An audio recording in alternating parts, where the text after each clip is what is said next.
बात करेंगे हमारे बीएससी नर्सिंग के फर्स्ट राउंड का रिज़ल्ट आ गया है काउंसलिंग का, तो उसमें देखेंगे क्या रहता है, किसका क्या कट ऑफ रही है और आगे इसमें नोटिफिकेशन में क्या आपका बोला गया है। ठीक है, तो देखो पहले टाइम तो यही लिखी है कि भाई आपकी काउंसलिंग एंड एम्स में होनी थी, उसका रिज़ल्ट जो है आपको अभी मिल चुका है। ठीक है, अब बात करते हैं रिज़ल्ट के बारे में। ठीक है, थोड़ा सा नीचे यहाँ पे ना देखो, यहाँ पे URMRC लिखा है। ठीक है, इसका मतलब क्या है वो भी मैं आपको बताऊँगी। NA लिखा है वो भी मैं आपको बताऊँगी। आपकी कैटेगरी लिखा है तो कोई प्रॉब्लम नहीं है, वो हम नीचे डिस्कस करेंगे हर एक चीज़। ठीक है, तो पूरी आपकी सीटों के लिए काउंसलिंग जो है वो ओवर हो गई है अभी।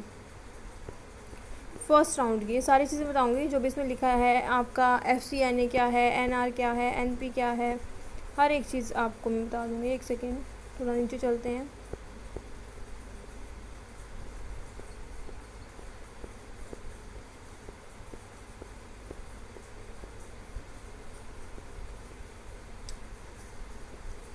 काफ़ी लंबी लिस्ट है ना, क्योंकि बच्चे भी ज़्यादा हैं, सीट भी ज़्यादा है, बहुत सारे बच्चों ने पार्टिसिपेट भी नहीं किया होगा, तो उनके सामने NA लिखा है, नॉट पार्टिसिपेटेड आएगा, NP लिखा है वहाँ पे।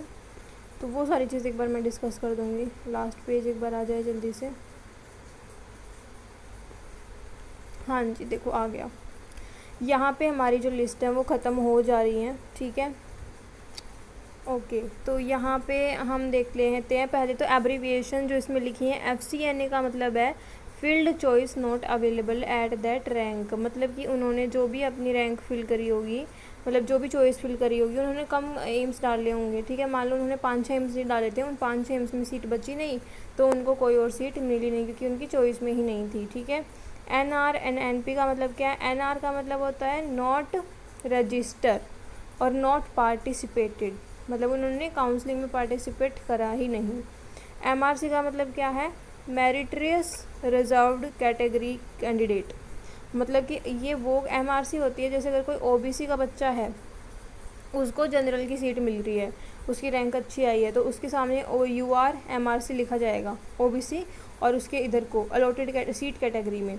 ठीक है, कैटेगरी ST है, रैंक अच्छी थी, तो अलॉटेड सीट कैटेगरी में क्या मेंशन होगा? ST नहीं होगा, वहाँ पे URMRC होगा। ठीक है, अब क्लोजिंग रैंक देख लेते हैं भाई, क्लोजिंग रैंक कितनी आई है। यहाँ पे देखो PWBD स्टूडेंट्स हैं, नॉन PWBD हैं, उन सब की रैंक यहाँ पे मेंशनड है। जनरल कैटेगरी का 1048 रैंक पे हुआ है, OBC का 1712 रैंक पे हुआ है, SC का 4339 रैंक पे हुआ है, ST का 8221 रैंक पे हुआ है, और EWS का 3441 रैंक पे हुआ है। काफ़ी अच्छी रैंक गई हैं, बहुत ज़्यादा ये नहीं बोल सकते कि कट ऑफ हाई गई है, बहुत नॉर्मल कट ऑफ है कंपैरेटिव टू प्रीवियस ईयर्स। ठीक है, अब इन्फॉर्मेशन क्या क्या इंपॉर्टेंट यहाँ पे दी गई है वो बात कर लेते हैं। This list include all candidate who are eligible, इस लिस्ट में वो सब बच्चों के नाम है जिन्होंने फर्स्ट राउंड काउंसलिंग में पार्टिसिपेट किया था। ठीक है, उसमें चाहे अगर किसी ने ना भरा भी नहीं होगा काउंसलिंग का फॉर्म, तो उसके सामने क्या दिखा दिया इन्होंने? NR NP दिखा दिया है। ठीक है, अब दूसरे पॉइंट में क्या है कि जो भी हमारे OBC और WS की सर्टिफिकेट की डेट थी, उसके बिहाफ पे उन्होंने वो चीज़ कंसिडर करी है। ठीक है, तीसरे पॉइंट में candidate who did not participate in, अच्छा जो बच्चों ने पहले राउंड में पार्टिसिपेट नहीं किया है, ठीक है, वो दूसरे राउंड में पार्टिसिपेट नहीं कर सकते हैं, वो सीधा ओपन राउंड में पार्टिसिपेट कर पाएंगे। ठीक है, चौथे पॉइंट में क्या लिखा है? For the second round the order of seat based merit list, वो चेंज नहीं होंगे। जो चॉइसेस आपने फिल करी हैं वो शफल नहीं हो सकती, चेंज नहीं हो सकती, एडिट नहीं हो सकती है। ठीक है, फिफ्थ पॉइंट में क्या लिखा है? Medical examination and other admission formalities only for AIIMS Delhi will be done on 14th of August at conference hall AIIMS, मतलब जहाँ पे जो एम्स दिल्ली के स्टूडेंट हैं, सिर्फ जिनका एम्स दिल्ली में एडमिशन हुआ है, उनका मेडिकल एग्जामिनेशन होगा, बस एक मेडिकल का चेकअप होगा हल्का सा, और जो भी फॉर्मेलिटीज़ वगैरह हैं आपकी एडमिशन की, वो आपकी 14 अगस्त को हो जाएंगी। ठीक है, तो आपको वहाँ पे शार्प 9 बजे से पहले पहुँचना है कॉन्फ्रेंस हॉल में। ठीक है, उसके बाद हम बात करते हैं procedure to be followed by candidates who have been allotted BSc nursing seat in the first round. अब जिनको सीट मिल चुकी है फर्स्ट राउंड में, उनका दो क्या सीन होगा क्या नहीं होगा, वो सारी चीज़ें देख लेते हैं। ठीक है, जिनको सीट मिली है पहले उनका देख लेते हैं। देखो जिनको सीट नहीं मिली, एक तो वो बच्चे हैं जिन्होंने काउंसलिंग ही नहीं करवाई, तो वो तो सेकेंड राउंड करवा नहीं सकते, और जिन्होंने करवाई वो क्या है, उनको नहीं मिली, तो सेकेंड राउंड में वो पार्टिसिपेट कर सकते हैं, वो ऑटोमेटिकली ट्रांसफ़र हो जाएगा आपका। तो अब हम बात कर लेते हैं जिन्होंने सीट मिली है उनका क्या रहता है। अब ऐसे बच्चे होंगे जिस बच्चे को सीट मिल गई है और उसको वहीं चाहिए थी, वो तो ले लेगा, एक्सेप्ट कर लेगा, ऑप्शन आएगा वहाँ पे, ऑफर लेटर वगैरह आएगा, उसको डाउनलोड कर लेगा, वो आपका रिपोर्टिंग टाइम होगा, उस टाइम पे आप जा सकते हो। बट जो बच्चे हैं कि नहीं भाई मुझे तो जोधपुर नहीं चाहिए था, मुझे तो एम्स दिल्ली चाहिए था, वो बच्चे अब क्या कर सकते हैं, हमारा सेकेंड राउंड काउंसलिंग करवा सकते हैं। कैसे होगा वो देखते हैं। पहला देखो क्या लिखा है, all candidates who have been allotted a seat at any AIIMS in first round are required to log in, मतलब सबको लॉग इन करना है भाई पहले एक बार अपनी आईडी में, ठीक है, जाके ऑफिशियल वेबसाइट पे। और फिर क्या करना है, एक ऑप्शन सेलेक्ट करना है 7 अगस्त तक, ठीक है, 10 AM से 5 बजे तक, मतलब ये ऑप्शन स्टार्टिंग फ्रॉम 7 अगस्त से शुरू होगा ये ऑप्शन सेलेक्ट करने वाला, और आपका 12 अगस्त तक रहेगा, ठीक है, 5 बजे तक।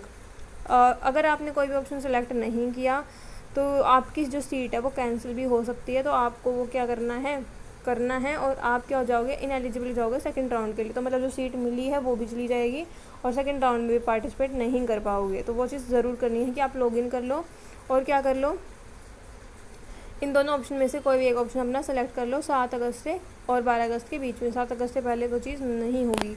ऑप्शन नंबर 1 में क्या है कि आपको जो सीट मिली है वो आपको चाहिए है, आपको आगे पार्टिसिपेट नहीं करना। और सेकंड ऑप्शन क्या है कि भाई आपको जो सीट मिली है वो आपको रखनी है और सेकंड राउंड में भी पार्टिसिपेट करना है, कि क्या पता सेकंड राउंड में कोई बेहतर एम्स मिल जाए, ठीक है। अब क्या लिखा है, if you choose option 2 and participate in next round and you are allocated another seat as per your choice in next round, then you will have to join the seat allocated during next round and previously allocated seat shall be deemed vacant and automatically be allocated to other student next in merit as per choice. Failure of join upgraded seat in next round seat allocation shall lead to imposition of penalty. अगर मतलब आपको देखो इस option में भी ये बोला गया, अगर आप दूसरा ऑप्शन चूज़ करते हो, आपको पहला जो एम्स था वो नहीं चाहिए था, दूसरा एम्स चाहिए, अब मान लो आपको दूसरी सीट मिल गई तो आप वो पहली नहीं ले सकते हो, वो दूसरी ही लेनी पड़ेगी। अगर आप दूसरी नहीं लोगे तो उसके लिए आपको 1 लाख रुपए की पेनल्टी देनी पड़ेगी, ठीक है। अब इंस्ट्रक्शन है ईच ऑप्शन के लिए बता रखी है, क्या क्या इंस्ट्रक्शन दे रखी हैं वो एक बार पढ़ लेते हैं, ठीक है। बाकी कुछ नहीं है, ये इतना बड़ा सारा एक बार देखेंगे आराम से, ठीक है। ये वाला इंस्ट्रक्शन फॉर ईच ऑप्शन, पहले ऑप्शन के लिए क्या है भैया, if the option of accept allotted seat and do not wish to participate in further round, मतलब आपको एक्सेप्ट करनी है, फर्दर राउंड में नहीं जाना है, ठीक है। तो the candidate will have report at the respective AIIMS, जो भी एम्स आपको अलॉट हुआ है वहाँ पे आपको रिपोर्ट करना है, ठीक है। स्टार्टिंग फ्रॉम 7 अगस्त से 12 अगस्त, 7 अगस्त से 12 अगस्त के बीच में आपको वहाँ पे पहुँचना है।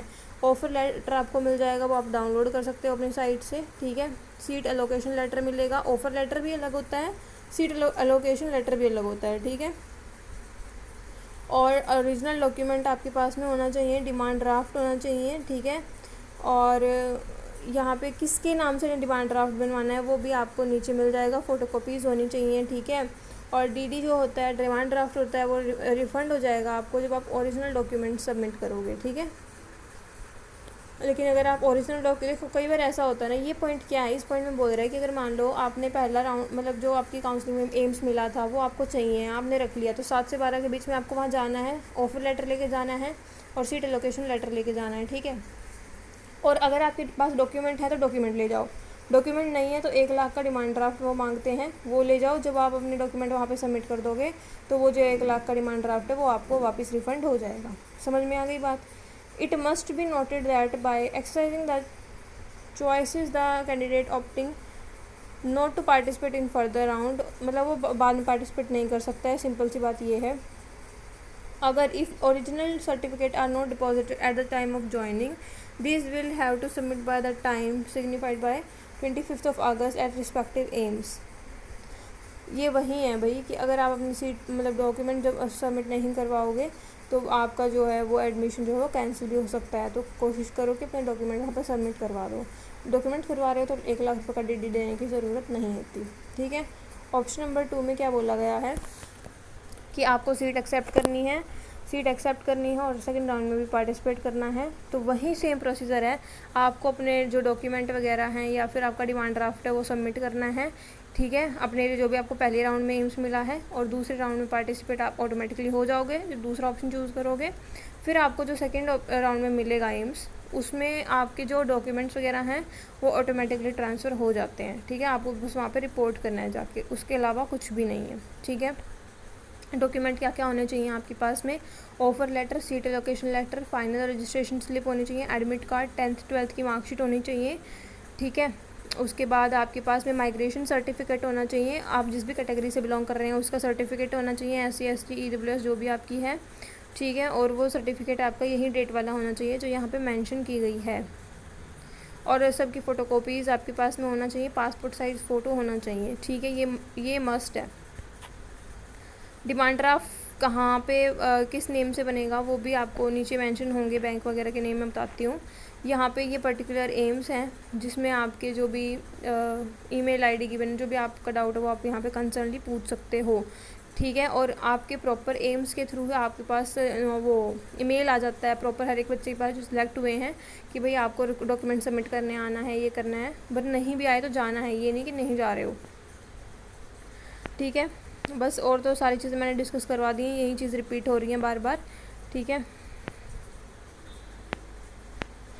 हाँ जी, तो सारी चीज़ें मैंने आपको बता दी हैं। आई होप आप लोगों को समझ में आ गया होगा पूरा ये पेज क्या क्या इसमें गिवन था। जिन बच्चों को फर्स्ट राउंड में सीट नहीं मिली है वो सेकेंड राउंड में पार्टिसिपेट करेंगे, आराम से सेकेंड राउंड में मिल जाएगी। अगर नहीं मिलेगी तो ओपन राउंड बचेगा। जो भी आप डाउट या क्वेरी बचा है आप मुझे कमेंट सेक्शन में पूछ सकते हैं, मैं आपका रिप्लाई करने की कोशिश करूँगी, ठीक है। Thank you for watching this video.